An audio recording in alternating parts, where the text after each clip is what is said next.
Hello and welcome to GatherVerse News Unscripted, your home for humanity-centered tech journalism. I'm Lisa Bernard. Thank you for joining me. Today on our show, we are lucky enough to have Monica R.S. Monica is a leading expert in immersive technology for learning. If you were lucky enough to see her talk at AWE last week, you would have heard her discuss the convergence of AI and XR for education. As the former head of immersive learning at Meta and having established interactive learning labs during her tenure at Amazon, Monica is a true pioneer in her field, consistently working towards making learning more accessible and engaging. Thank you, Monica, for joining me. Oh, I'm so happy to be here. Thank you. So let's start with something you have said, which is you feel the future of education is tribrid. So for any of us who had kids at home during COVID, we know what hybrid is, which was that online learning from the home. Tell me what tribrid is and your vision for that. Yeah, it's funny during the pandemic, so many people kept saying, let's not waste a pandemic. Let's use it to really understand the opportunities that we have in education moving forward. So the hybrid model, I think part in person, part online, really helped people gain access to some level of learning. We didn't have to shut down learning entirely like we would have maybe 100 years ago. And so that afforded us to deliver something at scale, but it was missing the human element. It was missing the connection. It was missing the ability to interact with 3D objects and explore as we would with field trips or labs or just being in contact with humans. And so immersive technology actually allows us to add that layer into the at-home learning component or even an in-school component where tribrid means sort of seamlessly moving between in-person, online, and then this additional component of immersive spaces to either join together or to be able to explore in that kind of environment. So not necessarily completely transplanting everything we do with education, but if we can add this extra piece when and where it makes sense and figure out how to seamlessly move between all these different modalities, then I think we can really improve how we deliver education and how we consume it, whether it's in the classroom or at home. But it opens up those gateways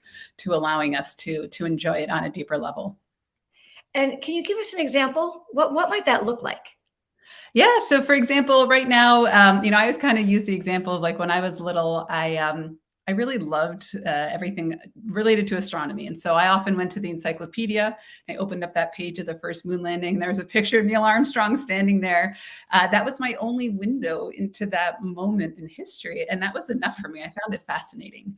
And we think of, maybe having that discussion again in the classroom, maybe watching a video of that first moon landing. But now, through this technology, we can actually fly you to the moon and you can stand exactly where the astronauts stood. And you can get the same perspective of the Earth, moon, and sun that they did and really understand that scale and the immenseness of these craters. And that part of the soil is actually orange. And why is it orange? And so I think it changes the way that we consume some of the knowledge that we have, especially in places that we can't go to, whether we want to change scale or size or time travel. Or distance, but you, instead of just sort of remembering in a tiny part of your brain because you had to learn it by looking at it or hearing about it, your whole body actually feels connected to that moment. And you develop some empathy for what the astronauts must have felt like when you're in this experience and you look up, the Earth is so tiny and far away. And you actually catch your breath a second because you feel very far away and very vulnerable, right? And so those are things that are hard to get in any other medium. And so allowing you to feel like you're walking in those, in the footsteps of somebody else, or to travel somewhere where you can gain that extra, this kind of level of awareness is incredibly powerful in these technologies. Yes, and I believe that you did have an exhibit just like that in the Smithsonian or a collaboration with them. Tell me about some of the other projects, your work in Africa, for example. Yeah, we recently went over to Africa. And, one of the things that we've always, a lot of people say, oh, but this technology is such a barrier, right? Unless you have like the highest speed of internet and everybody has access to electricity and lots of money to do it. We're not going to be able to scale it. And so part of what we wanted to test was, can we bring it to schools in Africa where there wasn't electricity, there wasn't connectivity? Now, obviously, we had to do some pre-work. We had to make sure they were charged before we brought them. We had to make sure the content was downloaded. But to be able to work with students who, one of the schools we went to, their school was in a tent, and they used biofuel that they created themselves, and they didn't have electricity, and it was a beautiful spot. And they brought a lot of richness through books and through speakers. And when we brought the headsets to them, we took them on an experience where they got to follow an eagle, and it went through this beautiful nature, almost like a national park, flew over a huge body of water. And we thought the experience was all about, the eagle and sort of the way that we want to study that particular part of nature. And the kids got most excited about seeing water because it wasn't something that they get to see in their home. And so to see large bodies of water and to understand what that felt like, to be present and kind of flying over this and watching the eagle interact with it, just reminded me how big and how small the world is all at once, and how we were able to bring this experience to them where they probably aren't going to be traveling outside of their home anytime soon into those kind of spaces. So again, it opens up dialogue, it opens up connection. They were the amount of delight and wonder on their faces after they came out of those experiences, just to be able to bring that to them. And we can do that with students everywhere, whether it's learning about a different culture, whether it's helping them travel somewhere they wouldn't otherwise get to. We can do this no matter where you are in the world, to build that empathy and understanding globally. So that's what's amazing, right? Is it sparks the curiosity, and then more questions come from it. You had mentioned that now, just even in recent months, adding AI. Tell us a little bit how that plays in. Yeah, I mean, I love how everything's changing all the time. And so the best thing we can be is incredibly adaptable.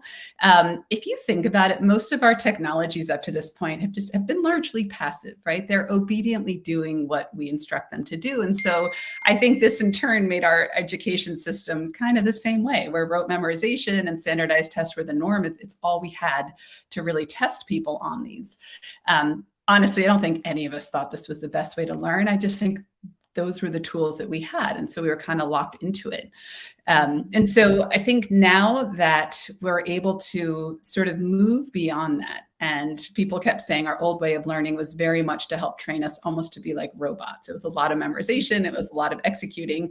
AI, in essence, has now brought the robots, right? And so it's like, well, if the robots are here, let's make sure that we turn education into focusing on being more human. And so, that means like allowing us to focus more on awareness and problem solving and higher order thinking. And the technology can be more about doing things that are tedious and time consuming and beyond our capabilities. And so I think, where we need to start thinking about how we can focus our education is, how do we use these tools to increase our curiosity or to increase our imagination, and just our understanding of how, I think, where we're going to supercharge it is combining all these technologies we have. So if we merge together AI with XR, with sort of the old ways that we were doing things, this triad, or this triangular partnership between human and technology machine, I think actually unlocks a huge amount of potential for how we transform education. So within all of these together, we can then create highly personalized experiences where the AI can understand how well you're learning, and it can adapt the environment around you. So if you're overwhelmed, it can start to maybe strip out some of that stimulation. If you've got it and you're on a roll, it might add some extra, challenge for you. But I think when we think about the ability to have something be like our personalized tutor, buddy, companion, one, we never have to learn alone anymore. And two, it can adapt to where we need our questions answered, so that we don't stop learning because we can't get our questions answered, or because there's no one there to keep answering when we're really curious and want to keep going.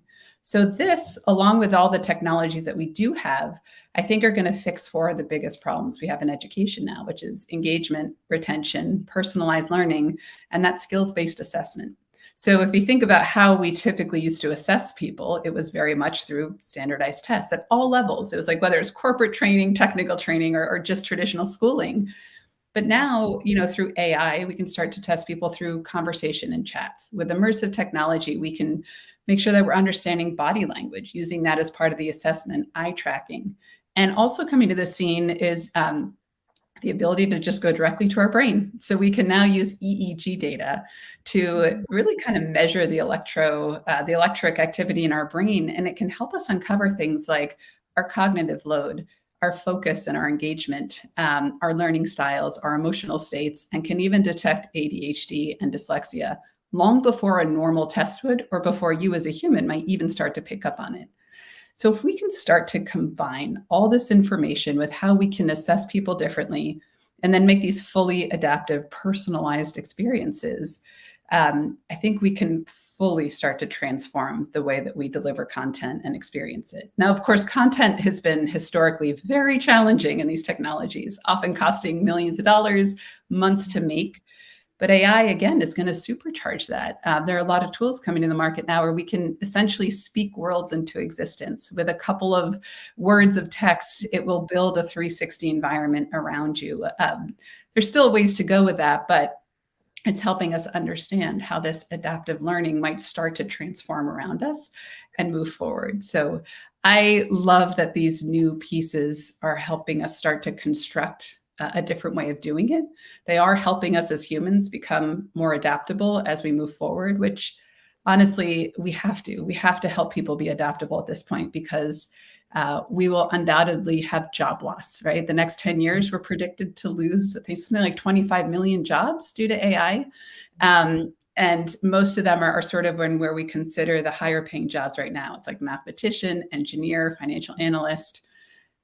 And again, we have faced job extinction before, right? And we have recovered and come out stronger. I think this moment is sort of, we're facing something that we as humans haven't seen before. And so if we can be adaptable with it and work with it, we'll create new industries, we'll create a whole lot of new jobs.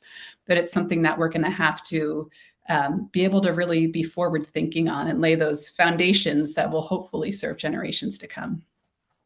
So let me ask you, though, about adoption and about resistance, perhaps, from labor unions and teachers who are overwhelmed. Are they going to have to completely rewrite the curriculum? Is this so much more work for them? And of course, the hopeful results are so much more interesting and potentially better for the students. But it sounds like a tremendous amount of work. And again, with labor unions and resistance, lack of funding, what do you think the adoption will be? Yeah, it's challenging. I often wonder where it needs to start so that it can be successful. And there's no right or wrong answer to this, but often it's like, well, who can act as the hub right now? That I think all these pieces are in thousands of pieces all over the world. They're being incubated in startups. We're seeing them being tested in small pilots. If we can think of who's that right hub in the education space that can pull together the tech and the research and the industry verticals and the solutions from startups and that innovation, I think this moment kind of belongs to like a merger between startups and universities to figure out exactly what those models look like. We need a lot of extra things to support it. We almost need an entirely new nervous system for all the inputs and outputs.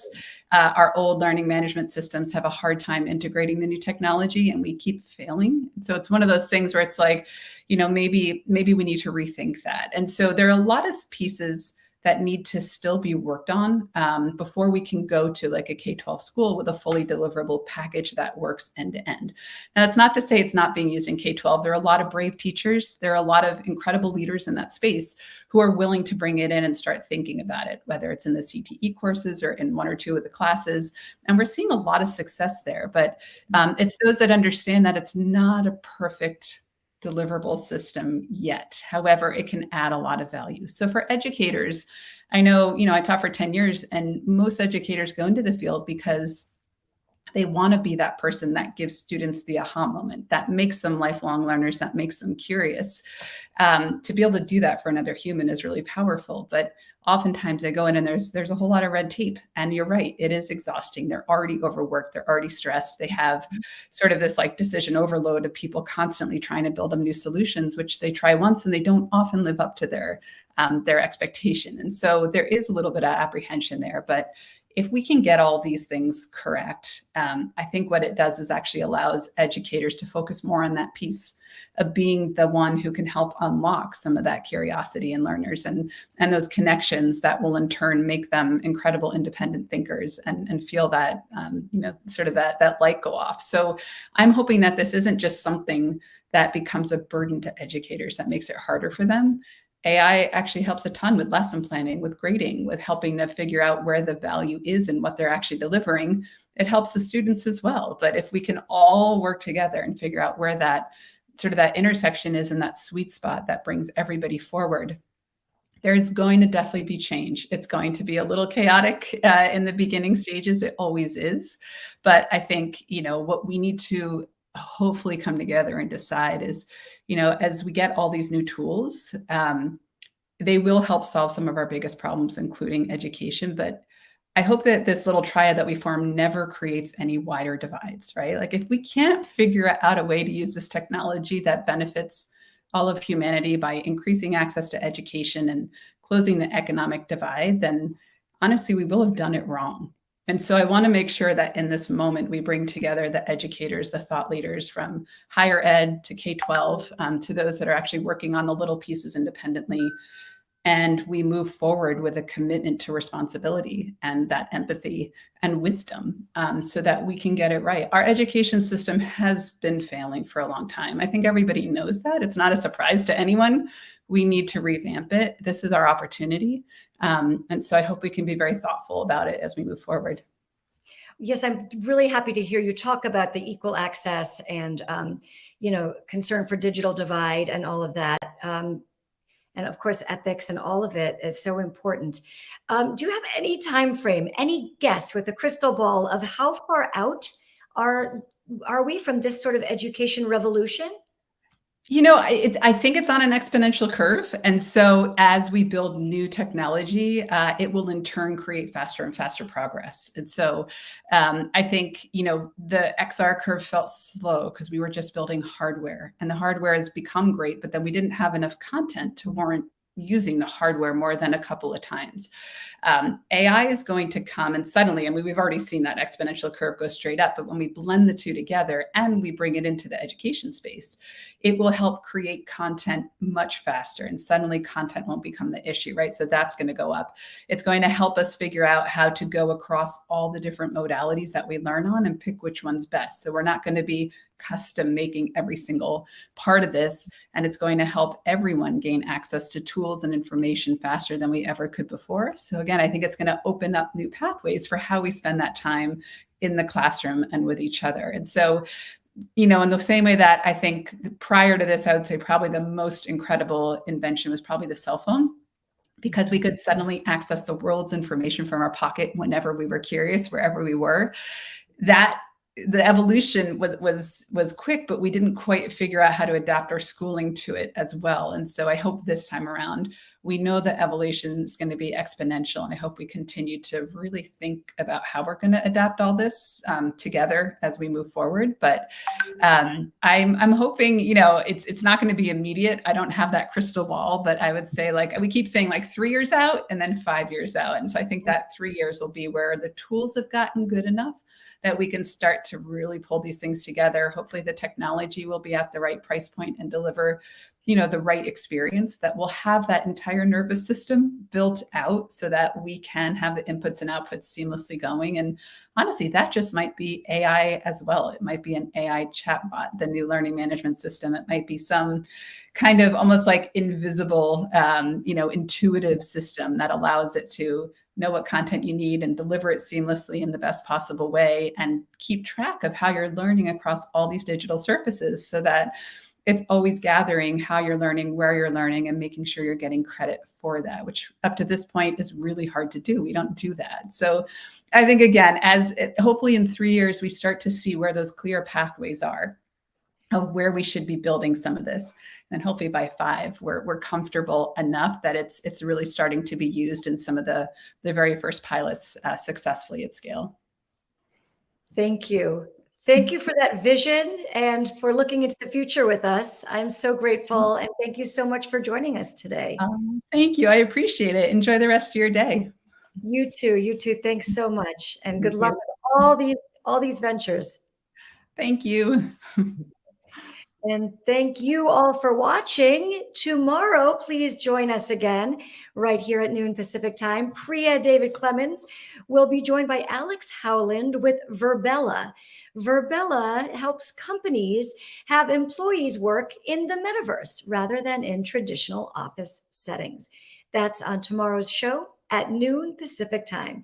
Thank you so much for joining me today. Have a great rest of your day.